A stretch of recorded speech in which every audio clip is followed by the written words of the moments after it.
ఆంధ్రప్రదేశ్లో ఎన్టీఆర్ భరోసా పథకం కింద పింఛన్కు సంబంధించి గ్రీవెన్స్ నమోదు చేసుకునేందుకు ప్రభుత్వం అవకాశం కల్పించింది. కేవలం కొత్త పింఛన్ గ్రీవెన్స్కు సంబంధించి ఆగస్టు 15 నుంచి మనమిత్ర యాప్లో సమస్యలను నమోదు చేసుకోవచ్చని సర్ప్ ఎక్స్ అఫీషియో కార్యదర్శి వాకాటి కరుణ తెలిపారు. వాట్సాప్ గవర్నెన్స్లో భాగంగా ఈ అవకాశం కల్పిస్తున్నట్లు ఆమె చెప్పారు. పింఛన్కు సంబంధించిన ఫిర్యాదులను నమోదు చేసి అవసరమైన పత్రాలను అప్లోడ్ చేయొచ్చన్నారు. పింఛన్కు సంబంధించిన ఏ సమస్య ఉన్నా ఈ యాప్ ద్వారా ఫిర్యాదు చేయొచ్చు.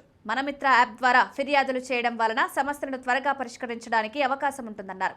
పింఛన్కు సంబంధించి ఏవైనా సమస్యలున్న వారు ఫిర్యాదు చేయాలని సూచించారు. కొత్త పింఛన్ దరఖాస్తులకు అర్హత, పత్రాల లోపాలు, పేరు సవరణలు, రికార్డు లోపాలు వంటి సమస్యలు ఎదురైనప్పుడు ఇకపై ప్రత్యక్షంగా కార్యాలయాలకు వెళ్లాల్సిన అవసరం లేకుండా మొబైల్లోనే మనమిత్ర యాప్ ద్వారా ఫిర్యాదు చేయవచ్చు. మనమిత్ర యాప్లో లాగిన్ అయ్యి న్యూ పెన్షన్ గ్రీవెన్స్ సెక్షన్ ఎంచుకోవాలి. సమస్యకు సంబంధించిన కేటగిరీని ఎంపిక చేసి అవసరమైన వివరాలు, పత్రాలు అప్లోడ్ చేసి సబ్మిట్ చేయాలి. సంబంధిత అధికారి ఆ ఫిర్యాదును స్వీకరించి పరిష్కారానికి చర్యలు తీసుకుంటారు. యాప్లోనే స్టేటస్ను ట్రాక్ చేసే సౌకర్యం కూడా ఉంటుంది. కార్యాలయాల చుట్టూ తిరగాల్సిన అవసరం ఉండదు.